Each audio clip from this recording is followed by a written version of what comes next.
Hi friends, my name is HADASSAH TREU. I'm an award-winning Christian author, blogger and poet. Welcome to my YouTube channel. Today I want to talk about suffering and how God uses suffering to transform us and bless us. Can suffering lead to blessing? This is our main question here. Do you have a thorn in the flesh?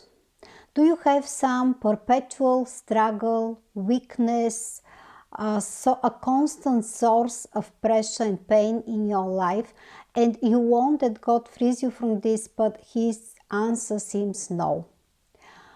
If you are a follower of Christ, it is very, very probable that you have a thorn in the flesh. Paul, the Apostle Paul, in the Bible had also a thorn in the flesh, and he asked the Lord to remove this thorn, but the Lord's answer was no. This is what was the Lord's answer, and I will read it for you. Concerning this, I pleaded with the Lord 3 times to take it away from me, but He said to me, "My grace is sufficient for you, for power is perfected in weakness." So we see that God's answer was not a plain no, but it also contained a hint to God's purposes and plans in suffering. And today I want to share with you 8 ways in which God uses suffering to shape us in His servants, to transform us, and also to bless us. Let's see how He is doing that.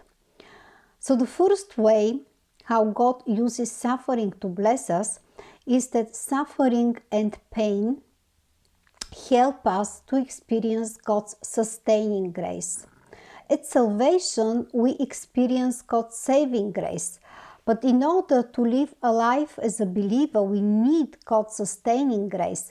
This is actually His constant strength, power, and help. His daily provision that help us to overcome everything and endure everything. And suffering is really a very effective instrument to hang on to the Lord's sustaining grace, to experience this sustaining grace. And I want to read a corresponding verse about that. So I take pleasure in weaknesses, insults, catastrophes, persecutions, and impressions because of Christ. For when I'm weak, then I'm strong. So here is really this paradox of the Christian life. We are weak, but when we hang on to the Lord and when we receive His sustaining grace, then we are strong to endure everything. The second way God uses suffering to change us and bless us is that suffering teaches us to depend on God. When life is sunny and things are going as we wish for them, then it's very easy to slip into patterns of complacency and self-sufficiency. But pain and trials and suffering, they push us directly into the arms of the Lord. They push us to yield to Him and to walk with Him.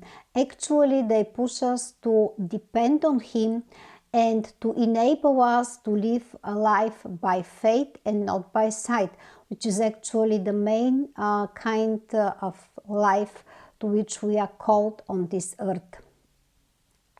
The third way how God uses suffering to bless us is that suffering trains us in humility.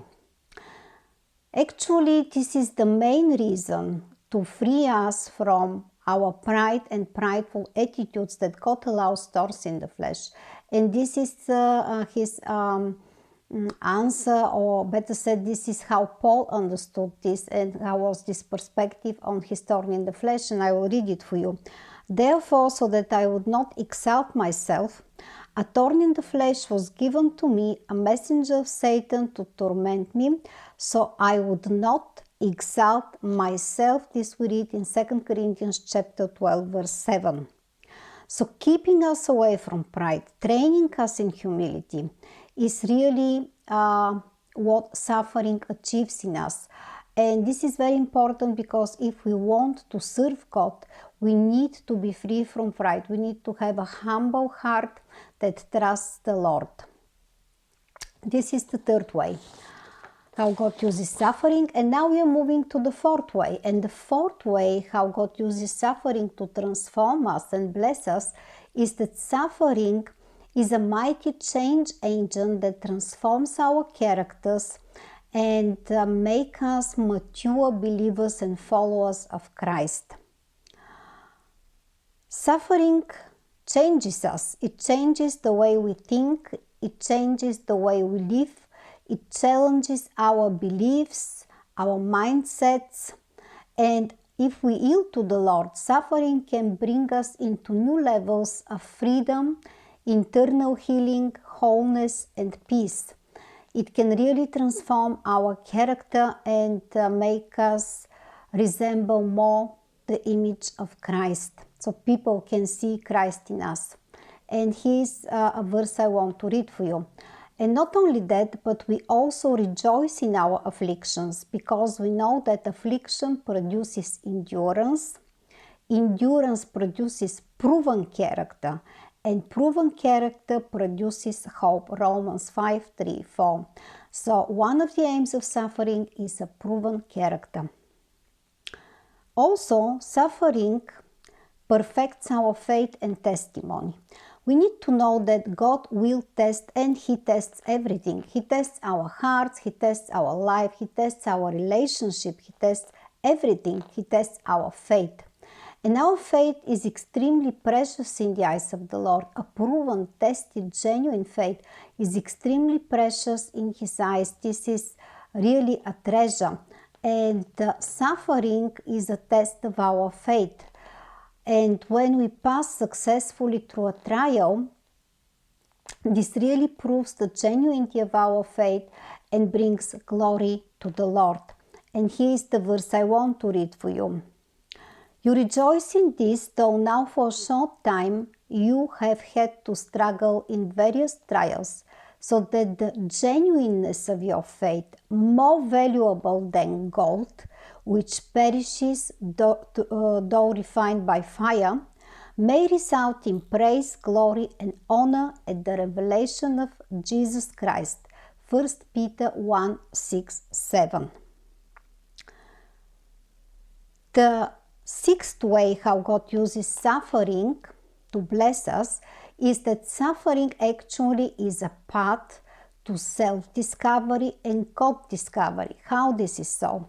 When we are in pain and we suffer, suffering can push us to throw away our masks and to be vulnerable and to face who we really are, to face our wounds, to face our longings, our true desires, to see our true selves. But suffering also is a path to God discovery, because we cannot know truly ourselves apart from knowing God as our Creator and our Father. These are interrelated things, and suffering can really speed up and intensify the self-discovery and God-discovery process. And this is precious. This is one of the most precious blessings. Number 7. Suffering prepares us for eternity and for its rewards. One of the main aims of suffering and how God uses it is really that He bestows on us, He wants to bestow on us eternal blessings. He prepares us for eternity. He helps us to store treasures for heaven. And we do this when we pass with the Lord through suffering and difficulties. Because the Lord uses our trials to adorn us with beautiful garments, with jewels, with gold, with precious stones. These are all symbolic of these precious eternal blessings that He stores for us and wants to give us. And here is the verse I want to read. If anyone builds on that foundation with gold, silver, costly stones, wood, hay, or straw, each one's work will become obvious, for the day will disclose it, because it will be revealed by fire. The fire will test the quality of each one's work, 1 Corinthians 3, 12, 13. So the Lord prepares us so that when the fire comes, the fire would reveal that our foundation is built on stones, on gold and on precious stones, and it will not burn and it will not be shaken. This is all done through the process of suffering and trials. And the last way how God uses suffering to change us and bless us is that suffering is actually a preparation for serving God. Because when we suffer, the Lord uses this to give us His comfort, so we can be givers of comfort too. He enlarges our hearts, He enlarges our empathy and love, He enlarges our capacity to love others and turns us into encouragers, comforters and hope givers. So we can really be His faithful servants and reflect His heart of love and mercy. So these are all 8 wonderful, powerful ways how God uses suffering to change us and bless us. And when we are in pain, it's good to remember this, to recall this, to have this godly and heavenly perspective on suffering, because this will strengthen our faith and give us hope that our pain is not in vain, but God really uses all our tears, all our pains to build us, to mature us, and really to bless us. I hope this has encouraged you, and I would be happy if you share your struggles, or if you have prayer requests, you can share all this in the comments. I would be happy to pray for you and to connect with you. And if this video has encouraged you, please subscribe to my YouTube channel. Then you will have the chance to watch similar videos. So I wish you all the best. Blessings to you. Thanks a lot for watching. Till next time.